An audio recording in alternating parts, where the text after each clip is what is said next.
Hope you guys are doing well. Just wanted to show you a few cool plants in the garden. Bit of an update to how everything is doing. It is now June and the weather is warming up. We're actually at 25 degrees Celsius today and overnight temperatures of 15. So finally the kind of weather that is resulting in some growth in plants.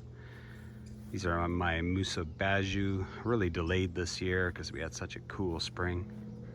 But they're about 3 feet tall now, and the leaves coming out are looking good as opposed to the early leaves that didn't look so good. So happy to see them finally pushing.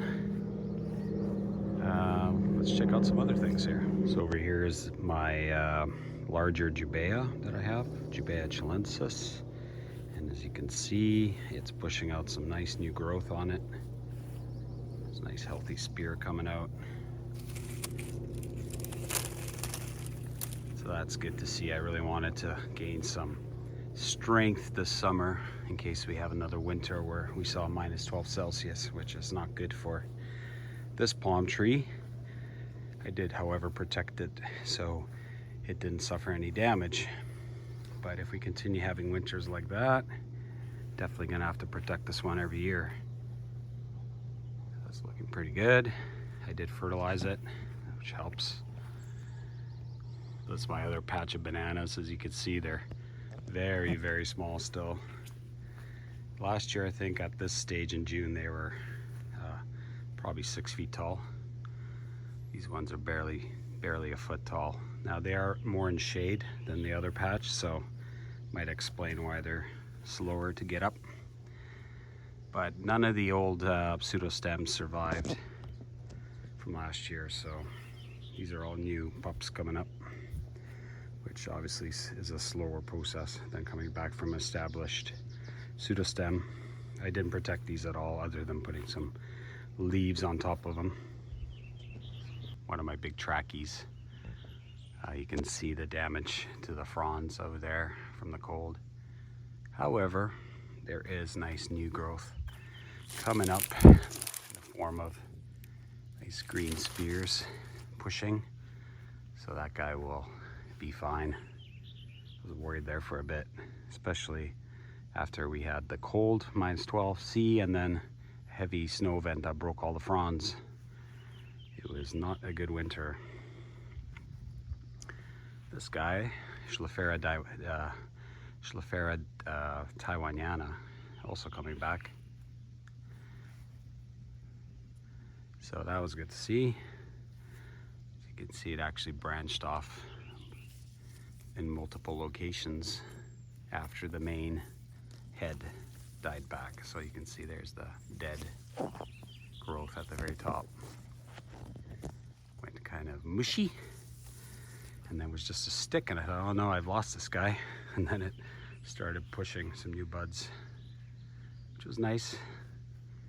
Right next to it, we have the Tetrapanix Rex. And I thought this guy was dead as well because the main stalk got mushy and died back. And in fact, it did die back quite a bit. But then it started pushing growth from down below. And now you can see it's coming back with a vengeance, and so much so that it's sending out pups everywhere. So you see over here, that's a pup that came out. Another pup over there. That's 2 extra plants right there. And I believe I have another pup right here. And I have a pup back there.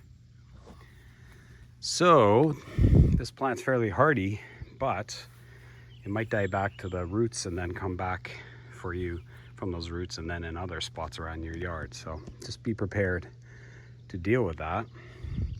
Probably got to dig these guys up and plant them in maybe a different spot in the yard and maybe sell a few pups. Why not? Buried back here is one of the Trachycarpus Princeps Fortunae hybrids. I planted it out in the ground, hoping that will grow a little faster.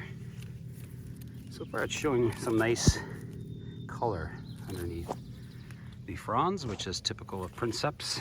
So I'm really hoping that guy will grow into a beautiful palm tree. I might have to protect it the first few winters, and then I don't know how hardy it will be, given it's a hybrid with Princeps. I guess we'll find out. It's another cool plant if you're into conifers. This is a Korean fir. Look at the cones on that. Isn't that neat? Very cool plant. And then over here we have our pollinator garden. Keep the bees happy. Now we're on the deck here. Some plants, this is a Tricarpus fortunei, pushing out some good growth on it. This is a palm tree I actually harvested from a client's yard as a young seedling, right underneath two big palm trees. So it is locally grown here from seed. I'm sure it'll be much hardier than any kind of Tricarpus fortunei you buy at Home Depot or whatever that are California grown. It's variegated Brugmansia, angel trumpet flower. I got 5 Brugmansias actually, but these are the biggest ones. They're in 15-gallon pots. And when they bloom, the blooms are beautiful, but they also smell amazing. They'll actually make this entire deck smell nice. They mostly are fragrant in the evenings and during the night to attract pollinators. Here I used to have a palm tree, the Manipur. So that really suffered from cold damage, but is coming back, and I'll show that to you. So I planted another Tasmanian tree fern here, Dicksonia antarctica. I got 2 of them there. I got this bigger one and I got a smaller one. Back on the deck here, I want to show you these plumeria. So this plumeria I got a couple years back from Hawaii. I brought it back. This one bloomed for me actually, which is nice. Hopefully it will bloom again this year. So it's now coming back from dormancy and the leaves are pushing. And here's one I brought from the last trip to Hawaii. Just like a little stick, still hasn't fully rooted. I got it on pure perlite, but it is pushing out some leaves, so maybe it is starting to root. Should be nice. Over here, some more palm trees I want to show you. So this is the pure Princeps. This puppy is a pure Princeps. So I don't know if you can see, but it's got really nice color. The back of the fronds and a little bit to the front of the fronds, which is neat. Very, very slow growing. This one here is maybe 4 years old now, on its 4th year, and as you can see, not very big. There's a Wagnerianus. This one I might have to put in a bigger pot or plant it out in the garden because it's in this tiny pot. Doesn't seem to phase it at all. You can see it's coming out with some new growth on it. This is Camrops humulus cerifera, picked up last year. Really nice, beautiful palm, and it's actually blooming down here, as you can see. I have 3 ceriferas in the garden, so if the others bloom, I might try and get some seed off of this, as long as I have a male and female. And then over here is a Brahea armata. Got this one for many years. It's always in this 15-gallon pot. It's also pushing out some nice new growth now. Love this palm, but I'm too scared to plant it out because I don't want to lose it. So it just might spend its days in a pot. So this is kind of the courtyard area. It's mostly where I put extra plants I don't know where to put at this point. So this is actually another Brugmansia I picked up called Snowbank. Nice variegated Brugmansia. A little more difficult to keep, but I'm sure I can handle it. This is Sable Minor. And then this is another Cerifera.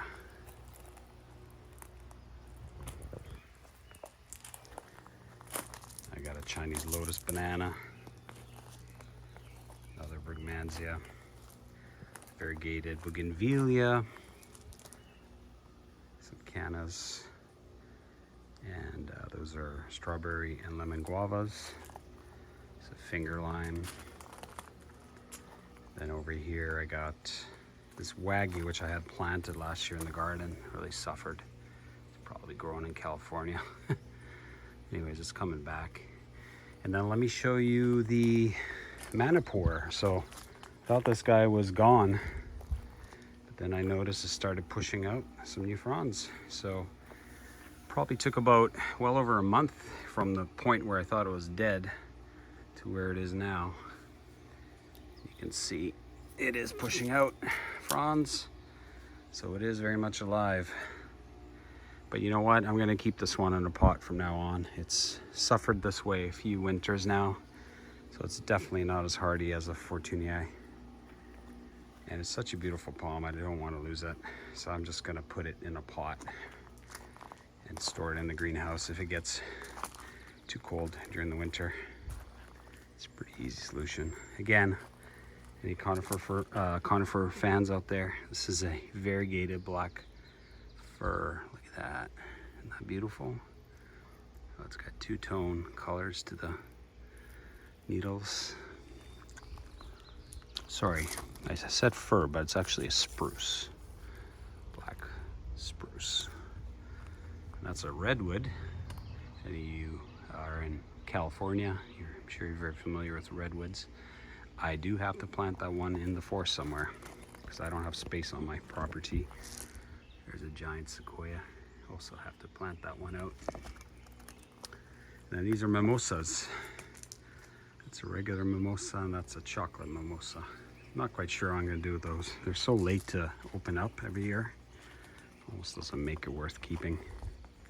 Only get maybe 4 months of growth out of those. And we got our tomatoes planted out as well. Got to grow some food as well, right? And then we grow them on these ropes because they're essentially like a vine, so we just twist them up the ropes and it helps support them, especially when they have fruit. It's all the weight. These are olives. Olives took a bit of a hit this winter. We got -12, but they're alive and they are pushing out some new growth. So these are from the Crimea region, so they're used to cold. So check out this Schlafera delavei, the new growth on it. Isn't that beautiful? Look at that color on that. And the contrast between the green, all the hostas around there, ferns. Garden's really filling up nicely. You can see the hostas here. I do love hostas because they're very tropical looking, so they make a good companion plant to palm trees or maples. So I have this Japanese maple here, Kono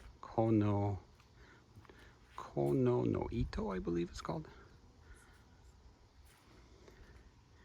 It's our cherry tree. Won't be that great this year. I had a really cool winter, so it's dropped a lot of its cherries, unfortunately. It's another cool maple I planted. Higasayama, this is called. You can see how the leaves open up like little mitts or hands. Very rare Japanese maple. And over here I got my big leaf magnolia. You can see the size of the leaves.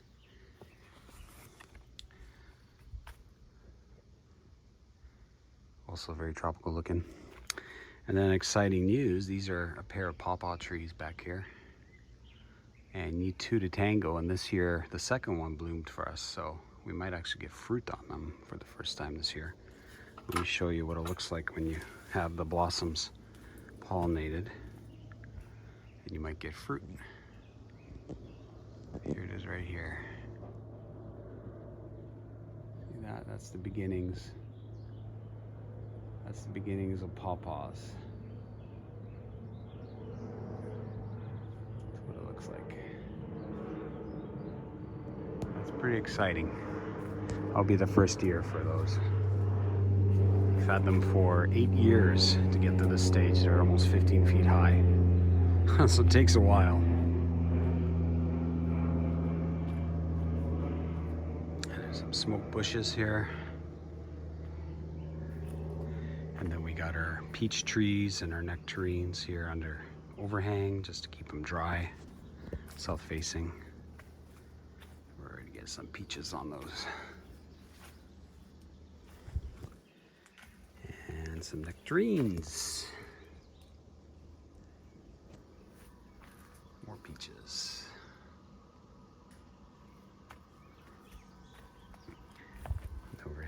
Over here we have some garlic growing. Beautiful garlic. And finally, let me see. Oh, let's go back here.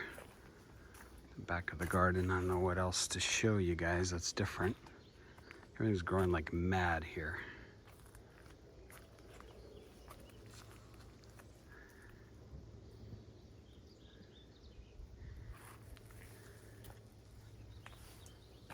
So this is the back of the property where we have mostly ornamental stuff. Planted a few maples out here.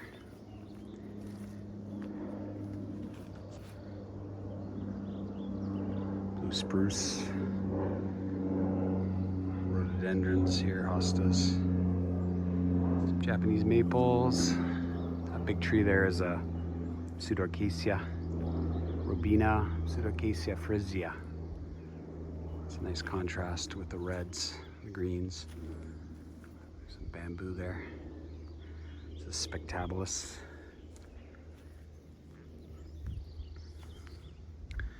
And then a newly planted area.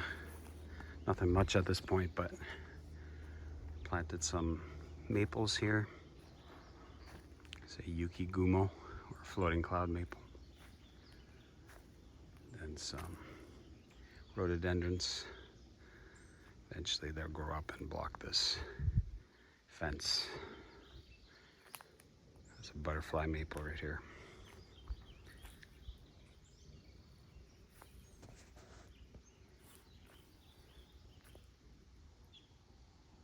So I took out my citrus just to show you guys what I have growing here. So this is variegated lime, or sorry, variegated lemon. This is, I believe, a bear's lime. And then a Meyer lemon. This is a Kishu mandarin. And that's the blood orange, and believe it or not, I get nice oranges off of that, and they're just delicious. And here's a new addition. This is a sumo mandarin. So we'll see how that guy does. Sumo mandarins are probably the largest mandarins you could buy that are just absolutely delicious and sweet. So I'm gonna see if I could grow those. So I usually take the citrus out of the greenhouse for summer. They get, you know, direct sun and they get rained on, doesn't matter. And they get much less pest problems being outside than being in the greenhouse. The biggest issue I get with them in the greenhouse is scale, because they don't get overhead watering. So scale likes dryness, whereas outside they get the occasional rain, and I do actually water them from above as well. So they do much better outside.